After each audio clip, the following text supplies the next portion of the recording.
నమస్తే. CPI party Badla జరూరీ అని చెప్పేసి ఒక పెద్ద ర్యాలీ నిర్వహిస్తోంది. సో బీజేపీ పార్టీ ఇప్పుడు అవుద్ది, ఇంకా రాష్ట్రం దేశంలో బీజేపీ పార్టీ అధికారం దించేసి సో ఇంకో పార్టీ రావాలి అని చెప్పేసి, అలాగే బీజేపీ పార్టీ 12 ఏళ్ళు అవలంబిస్తున్న తీర్లను వ్యతిరేకిస్తూ సిపిఐ పార్టీ ఈరోజు పెద్ద ఎత్తున ర్యాలీ నిర్వహిస్తుంది. సో మాట్లాడడం దీనిపైన మనతో పాటు మాట్లాడే ఉస్మానియా యూనివర్సిటీ విద్యార్థి నాయకుడు ఉదయాన్ ఉన్నారు.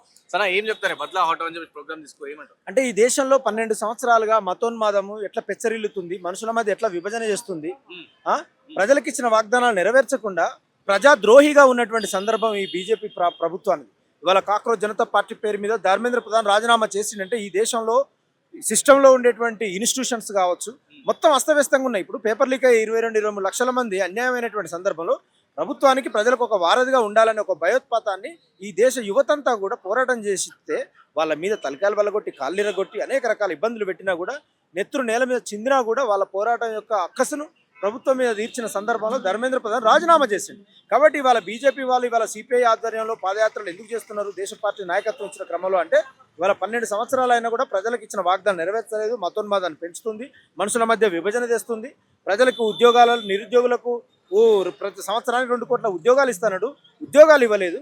ఈ రకంగా అనేక వర్గాలకు అనేక సబ్బండ వర్గాలకు నష్టం వాటిల్లేటువంటి ప్రమాదం ఈ బీజేపీ మతోన్మాద పార్టీ చేస్తున్నటువంటి అంశాలు. కాబట్టి ఇవి ప్రజా వ్యతిరేక విధానాలు. కాబట్టి ఇవాళ సిపిఐ ఆధ్వర్యంలో నడుస్తూ ఉన్నది. సిపిఐ పార్టీ అనే కాదు, ఈ దేశంలో ప్రజలు, ప్రజా సంఘాలు, ప్రజాస్వామికవాదులు అనేక రకాలలో విభిన్న మనస్తత్వాల్లో ఉన్నటువంటి వాళ్ళందరూ కూడా బీజేపీ పార్టీ ప్రజా వ్యతిరేక విధానాలను ఎండగట్టేటువంటి ప్రయత్నం చేస్తూ ఉన్నారు. ఇవాళ మాది 100 ఏళ్ల కమ్యూనిస్ట్ పార్టీ కాబట్టి దాని నాయకత్వంలో ఇవాళ ప్రజల కోసం మేము నిలబడతాం. కాబట్టి ఇవాళ మేము మనగాడి గొంతుగా మేము మాట్లాడుతున్న సందర్భం. కాబట్టి 100 ఏళ్ల చరిత్ర ఉన్న కమ్యూనిస్ట్ పార్టీ, ఎన్నో రైతు పోరాటాలు చేసిన కమ్యూనిస్ట్ పార్టీ. సో వాటి వల్ల అవుతుంది అంటారా, మార్పు వస్తుంది అంటారా? పుట్టగానే ఐఏఎస్ ఐపీఎస్ ఎవరు కారు రాణా ప్రతాప్. ఎందుకంటే మనిషి జీవ పరిణామం ద్వారా కాలానుగుణమైనటువంటి మార్పుల ద్వారా అనేకమైనటువంటి అంశాలకు గురవుతాడు. కాబట్టి 100 ఏళ్ళైనా 200 ఏళ్ళైనా కూడా గెలిస్తే చట్టసభల్లో ఉంటాం, ఓడిపోతే ప్రజల్లో ఉంటాం, వీధి పోరాటాలలో ఉంటాం. కాబట్టి ఎందుకంటే ఇప్పుడు నీకు అనేక రాజకీయ పార్టీలు, ప్రాంతీయ పార్టీలు మీరు చూడండి, ఆ ప్రాంతీయ పార్టీల్లో అనేక రకాలలో వాళ్ళు అగ్రనాయకత్వం కూలిపోతే వాళ్ళంతా టీడీపీ చూసినాము, అనేక రకాల పార్టీలు చూసినాము. కానీ కమ్యూనిస్ట్ పార్టీ ఓడిపోయినా గెలిచిన ఇప్పుడు నాలాంటి విద్యార్థి ఉద్యమ నాయకుడు ఉస్మానియా యూనివర్సిటీ గడ్డ నుంచి ఈ బిడ్డగా ఉన్నాడంటే నాకు ఇవాళ నాకున్న ఆలోచనకు సమాజంలో వేరే పార్టీలో ఉంటే ఎట్లుంటుంది అనేది అందరికీ తెలిసి ఉన్నాడు. కానీ ఒక సిద్ధాంతాల ద్వారా, ఆలోచనల ద్వారా పేద ప్రజలకు ఒక న్యాయం చేయాలనేటువంటి అద్భుతమైన స్ఫూర్తి కమ్యూనిస్ట్ పార్టీల ద్వారా తెలంగాణ రైతాంగ సాయుధ పోరాటం కావచ్చు, లేకపోతే భూమి పోరాటాలు కావచ్చు, భుక్తి పోరాటాలు కావచ్చు, గ్రామ రాజ్యాల విముక్తి పోరాటాలు కావచ్చు, అనేకమైనటువంటి పోరాటాల్లో పెద్దన్న పాత్ర ఎర్ర జెండా పార్టీ ఉంది. కాబట్టి ఎర్ర జెండా పార్టీ బిడ్డలుగా మేము, ఎందుకంటే మా గ్రామాలలో మమ్మల్ని అంటరానోళ్ళుగా మనుషులుగా చూడకుండా ఉన్ననాడు Communist Party CPI of India మా ఇళ్లలోకి వచ్చి మా నీళ్లు దాగి మమ్మల్ని మనుషులుగా చూడాలని, మా సమస్యలు తెలుసుకొని మేము ఏది తింటే అది, కారం తింటే కారం, ఉప్పు తింటే ఉప్పు, గుడిసెలు లేని వాళ్ళకు గుడిసెలు ఏపించిన చరిత్ర. ఇవాళ సాయినగర్ నుంచి వేలాది మంది వస్తున్నారు అంటే ఇవాళ అక్కడ ఆ బిడ్డలకు ఇల్లు లేకపోతే ఇల్లు ఏపించింది అంటే దెబ్బలకైనా అవమానాలకైనా లేకపోతే దేనికైనా కూడా కమ్యూనిస్ట్ పార్టీ ఎర్ర జెండా మాకు అండగా ఉంటుందంటే మేము కష్టపడి ఉద్యమ చైతన్యం ద్వారా నిలబడతాం అనేది మాకు ఈ పార్టీ ఇచ్చిన జెండా. కాబట్టి ఇవాళ బీజేపీ నరేంద్ర మోడీ ప్రజా వ్యతిరేక విధానాలకు వ్యతిరేకంగా ఇవాళ పాదయాత్ర ముగింపు సభలో భాగంగా ఇవాళ నరేంద్ర మోడీ గారు ఇప్పటికైనా కళ్ళు తెరిచి ప్రజల కోసము, నిరుద్యోగుల కోసము, రైతుల కోసము, శ్రామికుల కోసం, కార్మికుల కోసం, ప్రతి ఒక్కరి కోసం సమన్యాయంగా చూడాలి తప్ప ఒక ముస్లింలను బూచిగా చూపించి, పాకిస్తాన్ బూచిగా చూపించి తప్పుడు పద్ధతిలో ప్రజల్ని విభజన చేస్తూ. ఎందుకంటే మతము మత్తుమందు లాంటిదండి, మతం ఎదగనియదు.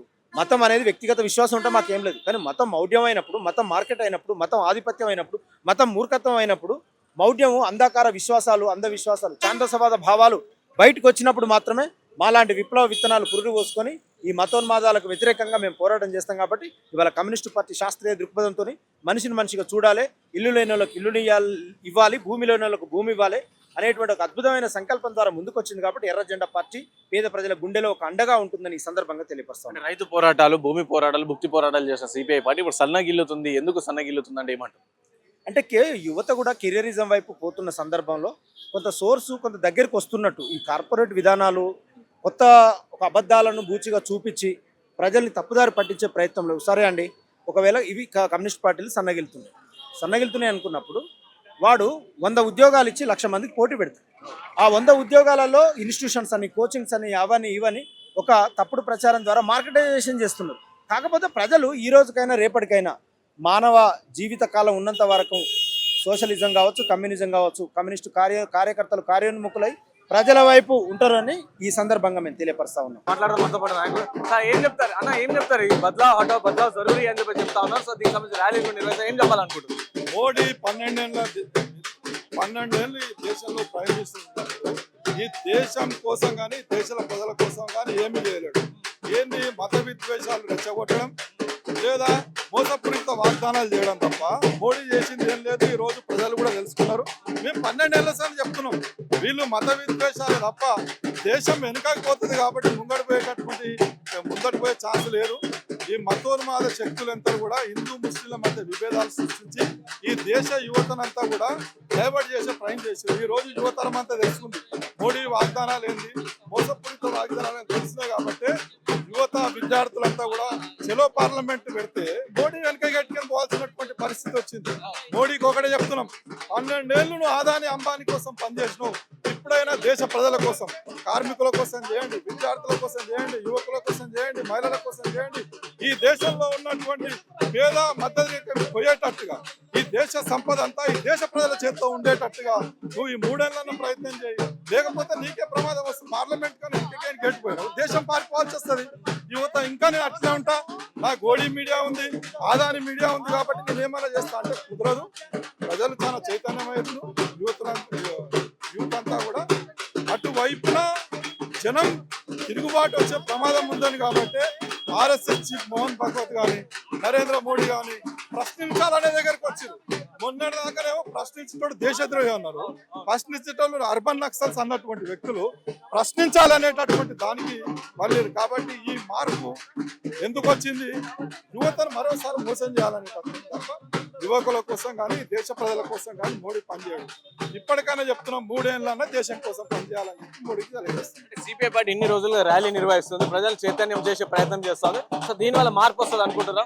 డెఫినెట్లీ వస్తుందండి. మేము గతంలో కూడా మోడీ కటా దేశం బచావని చెప్తే 63 సీట్లు తగ్గినాయి. ఈ రోజు మోడీ పతనం భీమ్ కాదు, ఈ దేశంలో ఉన్నటువంటి యువతరం అంతా తెలుసుకున్నది. మోడీ వల్ల దేశానికి ప్రమాదం అనేటటువంటి తెలుసుకున్నాం కాబట్టి ఈ తరుణంలో 6 తారీఖు నుండి కూడా దేశవ్యాప్తంగా పాదయాత్రలు చేస్తూ సెప్టెంబర్ 1న పెద్ద ఎత్తున రామ్లీలా మైదానంలో లక్షలాది మందితో పబ్లిక్ మీటింగ్ చేయడం అనేటటువంటి జరుగుతుంది. అంటే ఇంకోటి ఏం చెప్తారు, 100 ఏళ్ల చరిత్ర ఉన్న సిపిఐ పార్టీకి రైతు పోరాటాలు, ప్రజా పోరాటాలు, భూమి కోసం చేసిన పోరాటాలు సో ఇప్పుడు సన్నగిల్లుతున్న పరిస్థితి. సో ఏం చెప్తారు దీనికి సంబంధించి?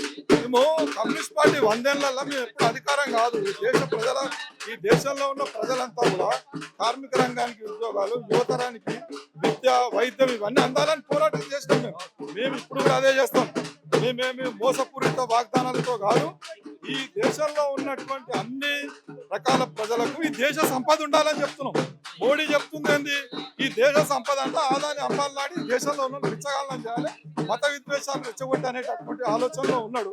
కాబట్టి ప్రజలు ఆలోచించుకున్నారు కాబట్టి ఈ రోజు మోడీని తిరస్కరిస్తున్నారు. అది భవిష్యత్తుగా డెఫినెట్లీగా రేపు మేము ఇప్పుడు ఉన్న గత 100 ఏళ్లలో కొద్దిగా బలహీన పడచ్చు, కానీ భవిష్యత్తులో తిరుగులేని శక్తిగా దేశాన్ని ఎదుగుతాం. మోడీ లాంటి మత విద్వేషాలు రెచ్చగొట్టే సంగతి కూడా తెలుసుకోవడానికి సిద్ధంగా